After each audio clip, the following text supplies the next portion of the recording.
December 15, 1944, Siegfried Line, Western Germany. The bullet struck Captain Franz Bucken's shoulder at 3:27 in the afternoon, precisely 17 minutes after American artillery had resumed its methodical dismantling of the concrete fortifications his company had defended for 11 days.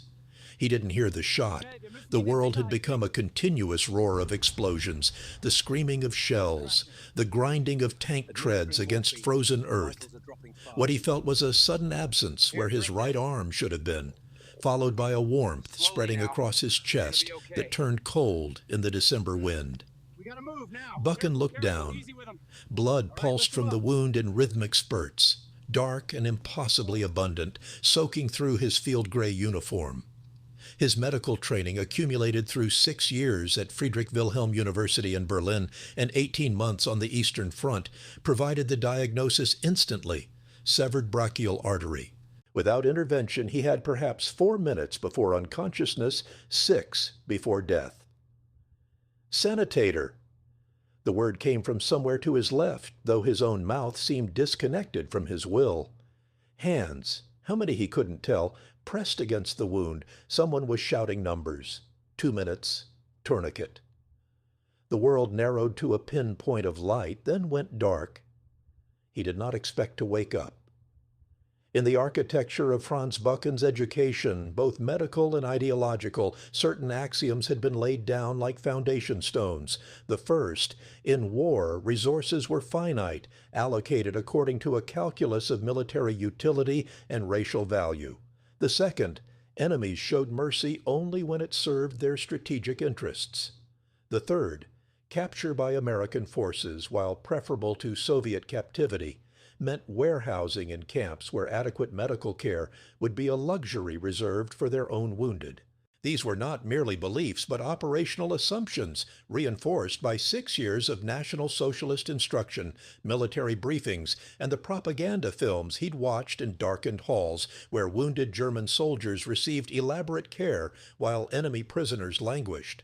The German military medical system in 1944 operated under severe constraints. By late autumn, the Wehrmacht Medical Corps faced shortages of everything: morphine, sulfa drugs, surgical instruments, even clean bandages. Triage had become brutal arithmetic. Doctors made swift calculations. Light wounds received basic field treatment. Serious wounds were stabilized if resources permitted. Critical cases were separated into 2 categories: those who might survive with extensive intervention and those who would not. Bucken, had he been evaluating his own injury in a German field hospital, would have placed himself in the latter category. Captain rank meant something in this calculus. But not everything. Officers received marginally better care, slightly cleaner facilities, perhaps an extra ampule of morphine. But a severed brachial artery with massive hemorrhaging, complicated by the filth of battlefield conditions, the certainty of infection, the impossibility of sterile surgery in a bunker under artillery bombardment. These factors reduced rank to an irrelevant detail. When Bucken had joined the Wehrmacht Medical Corps in 1942, he had carried with him not only his medical degree, but also the theoretical framework that pervaded German academic medicine, the concept of Volksgesundheit, public health defined along racial lines. Medical resources, the theory went, should be allocated to preserve the biologically valuable elements of the German people. This wasn't presented as cruelty, but as rational scientific management. His professors at Friedrich Wilhelm University had spoken of it in lectures matter-of-factly between discussions of surgical technique and pharmaceutical chemistry. He had never questioned it deeply. Few did. The questioning itself seemed dangerous, unpatriotic, a sign of insufficient commitment to the national struggle. Now, unconscious in the frozen mud of the Siegfried Line, Captain Franz Bucken had become a problem of military arithmetic for someone else to solve. The first sensation was warmth. Not the cold, hot flush of blood loss, but genuine warmth, the kind that came from heated buildings and wool blankets. Bucken's eyes opened to whiteness. White ceiling, white walls, white sheets that smelled of soap and disinfectant rather than mud and gangrene. A face appeared above him, young, clean-shaven, speaking English. Quote 1.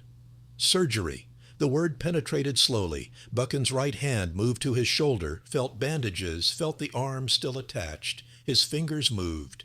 Sensation. Motor function. Impossible. He had felt the artery sever, had calculated the blood loss, had known. The tourniquet your men applied saved your life, the American medic continued, switching to careful textbook German. You were in surgery within 90 minutes of capture. Dr. Harriman repaired the artery. You'll have some nerve damage, probably permanent reduction in mobility, but the arm is viable. 90 minutes. Bucken's medical mind processed this information from battlefield to operating table in 90 minutes. For an enemy officer with an injury that should have killed him twice over, once from exsanguination, once from being deemed too resource-intensive to save. Quote 4.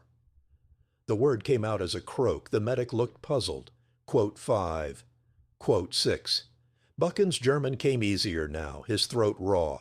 I'm a prisoner. The wound was critical. Your own casualties must take priority. Something shifted in the medic's expression. Not quite pity, not quite confusion. Quote 8. The medic's matter-of-factness was more disorienting than the morphine. Bucken closed his eyes, trying to reconcile this information with his understanding of how the world worked. Resources were scarce. War demanded choices. Enemies were enemies. Medical care was a tool of national survival, not a universal human right. Yet here he was, alive, his shoulder reconstructed by an American surgeon who had apparently devoted the same meticulous attention to preserving function as he would have for his own soldiers. The field hospital near Aachen housed 67 German prisoners of war in various states of injury. Bucken, once he could walk, observed everything with the trained eye of a physician and the confused mind of a man whose certainties had been shattered by their own obsolescence. Observation 1. The American medical staff maintained no visible hierarchy between American and German patients. The same doctors made rounds on both. The same nurses changed dressings. The same dietary standards applied. Bucken's first meal had been chicken soup, real chicken, with carrots and potatoes, accompanied by white bread and coffee with cream and sugar. He had not tasted cream in 2 years. Observation 2.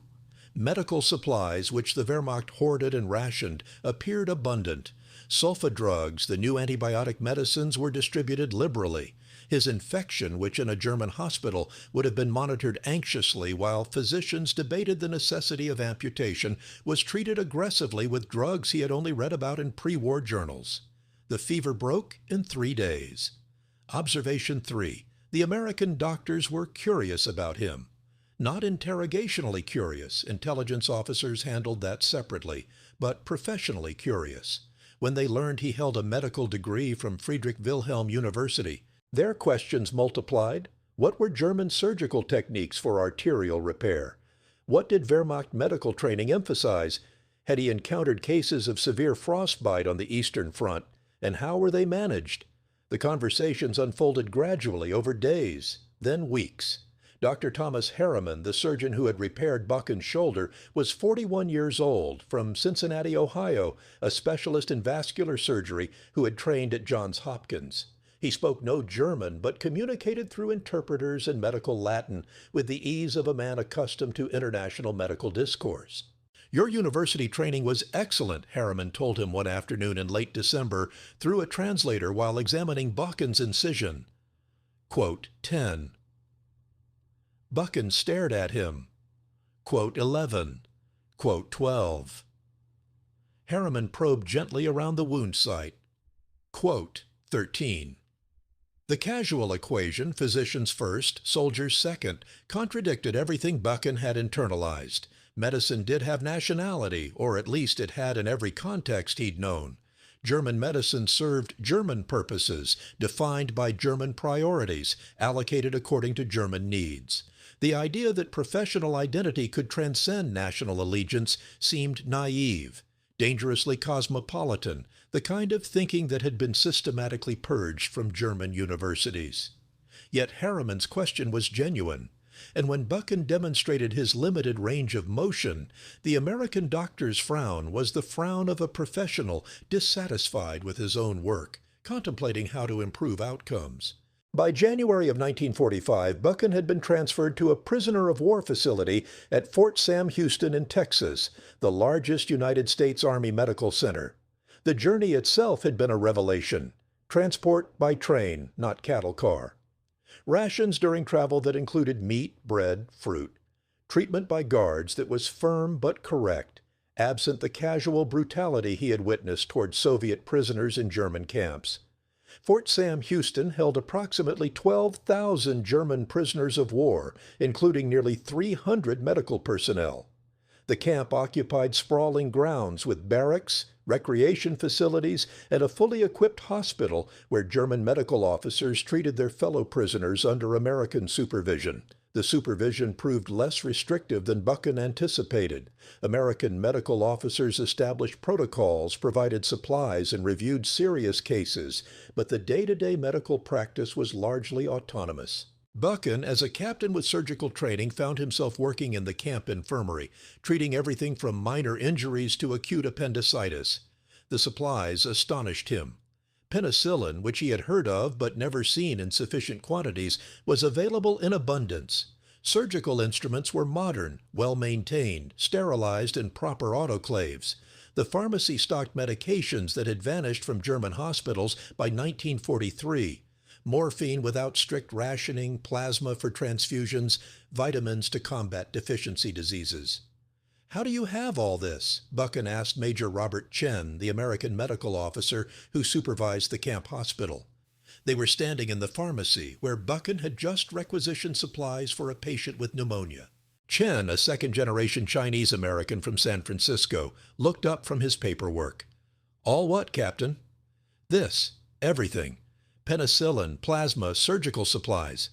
In Germany, by '44, we were reusing bandages, substituting potato starch for drugs, performing surgery without adequate anesthesia. Here." He gestured at the shelves. "It's like a teaching hospital in peacetime." "America's industrial capacity," Chen said simply. "We produce more than we can use. It would be wasteful not to use it properly." He paused. "Also, Captain, I don't know how to put this delicately, but we don't operate under the assumption that some patients are more deserving of care than others. Medical ethics here are pretty straightforward. All patients receive the best care we can provide." The statement hung in the air. Bucken understood what Chen was carefully not saying, that the racial hierarchies embedded in German medicine were not universal, not inevitable, not scientifically necessary. They were choices. The re-education program began in March of 1945.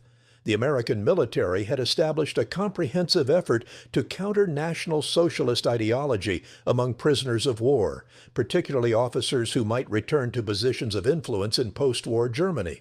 The program was voluntary but persuasive. Educational courses, access to uncensored newspapers and books, films showing the reality of concentration camps that German propaganda had denied. Bucken attended reluctantly at first, more from boredom than conviction. The opening lecture on democratic governance seemed abstract, theoretical, irrelevant to the immediate reality of captivity. But subsequent sessions focused on topics that engaged his professional identity, medical ethics, public health policy, the role of physicians in society. One seminar examined the Nuremberg race laws and their impact on German medicine. The instructor, a German Jewish physician who had emigrated to America in 1938, presented documentation that Bucken had never seen. Statistics on physicians expelled from practice for racial reasons, research programs built on eugenic theories, the gradual redefinition of medical duty from individual patient care to collective racial hygiene. "Medicine cannot serve two masters," the instructor said quietly. "Either a physician's primary obligation is to the patient before them, or it is to some abstract collective good defined by the state.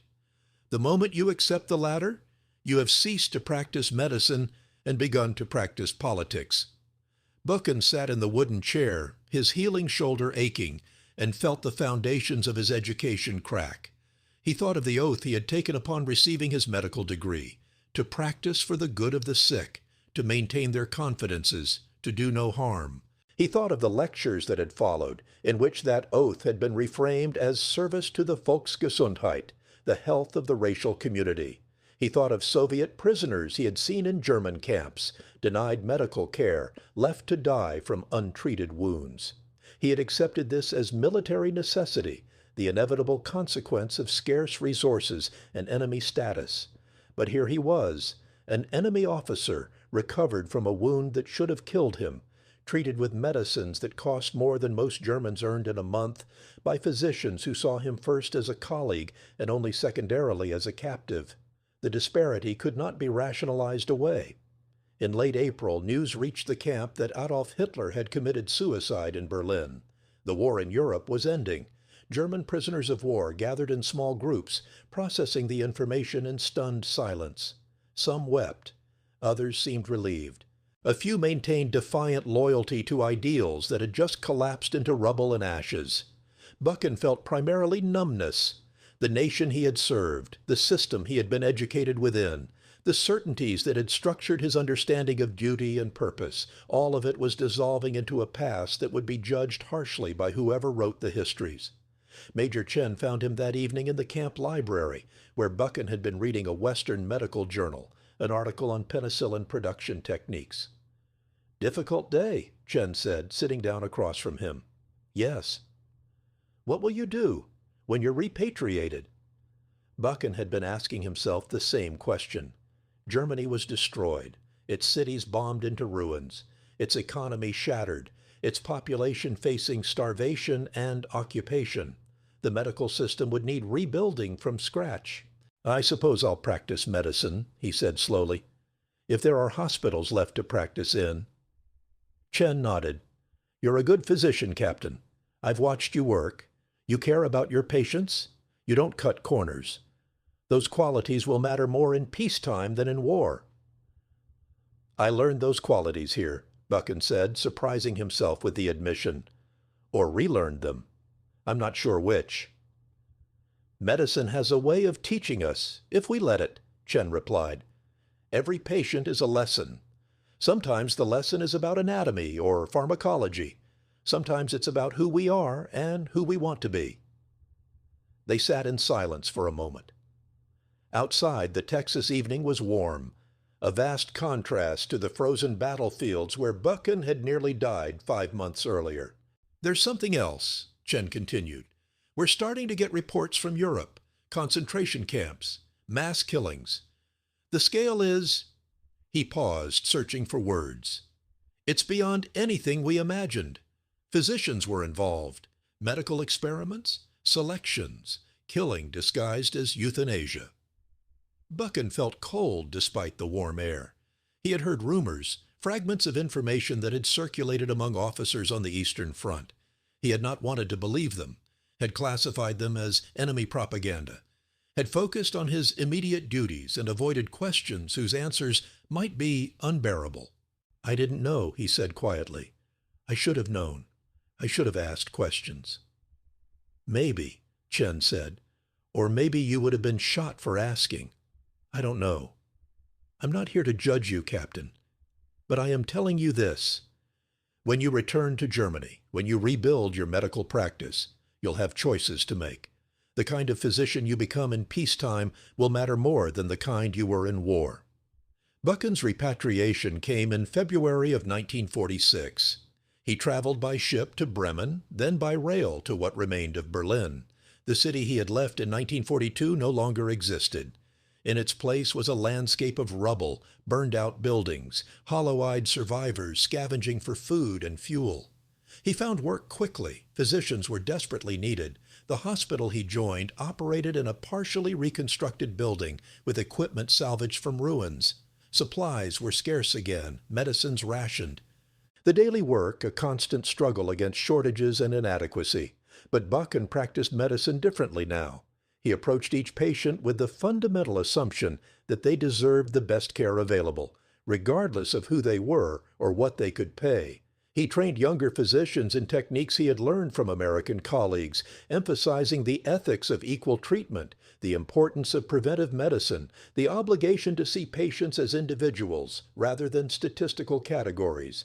When resources were scarce, and they were always scarce in post-war Germany, He made allocation decisions based on medical need, not on any patient's perceived social value.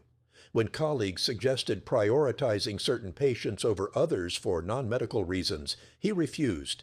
His famous statement emerged gradually, crystallizing through years of teaching and practice. Where the enemy is, there may be a teacher, not just an adversary. Students asked him to explain. He would tell them about a December day in 1944, about waking up in an American hospital with his life saved and his assumptions shattered, about physicians who had treated him as a colleague even while he wore the uniform of their enemy. They taught me that medicine has no nationality, he would say, that professional ethics transcend politics, that the fundamental obligation of a physician is to the patient before them, not to any abstract ideology or collective interest. I learned these lessons from people I had been taught to hate. That's why enemies can be teachers, because truth doesn't care about our prejudices. Austin, Texas, present day. In the archives of the Fort Sam Houston Medical Museum, a small collection of documents preserves fragments of the prisoner of war hospital program. Among them, medical records showing that German prisoners of war received the same standard of care as American soldiers, photographs of German physicians working in camp hospitals, and a brief notation about Captain Franz Bucken, wounded December 1944, surgery successful, repatriated February 1946. The notation includes no indication of what happened next, how those months of captivity transformed a Wehrmacht medical officer into a teacher who spent 3 decades reshaping German military medicine around principles of universal patient dignity. But the transformation itself, the slow, painful process of having one's certainties demolished by lived experience, of discovering that professional ethics might be more fundamental than national allegiance, of learning from those one was taught to consider inferior, that transformation was not unique to Franz Bucken. Thousands of German prisoners of war passed through American camps, received treatment that contradicted their ideological training, encountered a different vision of what a civilized society might look like. Not all were transformed. Many returned to Germany and reconstructed their pre-war beliefs, finding ways to rationalize what they had experienced. Some never spoke of their captivity at all, boxing it away as an anomaly, an exception that proved no broader rule. But some, like Bucken, could not unsee what they had seen. They carried the contradiction home with them. The memory of American physicians who had saved enemy lives with the same care they gave their own soldiers, who had shared their knowledge freely, who had demonstrated through daily practice that medicine could transcend the hatreds of war. In a world that had just witnessed the depths of cruelty human beings could inflict on each other when ideology overrode empathy, these small acts of professional integrity became seeds of a different future. Not a perfect future. Germany's reckoning with its past would be long and incomplete, but a future where at least some physicians understood that their primary obligation was to the suffering individual before them, not to the state's racial fantasies or the collective's imagined good. The lesson was simple, almost absurdly simple. Treat people as people. See the patient, not the uniform. Let professional ethics transcend political allegiance, simple in principle, extraordinarily difficult in practice, especially when the entire apparatus of state and society insists otherwise. Franz Bucken learned it because he nearly died and was saved by physicians who already knew it. He spent the rest of his life teaching it to others, knowing that lessons learned in extremity often fade when circumstances normalize, that each generation must relearn the fragile truths that separate medicine from barbarism. Where the enemy is, there may be a teacher. The statement endures because it captures a truth that transcends its historical moment, that wisdom can come from unexpected sources, that our certainties may be our greatest vulnerabilities, and that sometimes the most profound transformations occur when reality refuses to conform to our ideologies. Captain Franz Bucken expected death in captivity. Instead, he found a second education, taught by those he had been trained to despise in principles his own society had abandoned. He carried that education home and rebuilt a profession from its rubble, one patient at a time.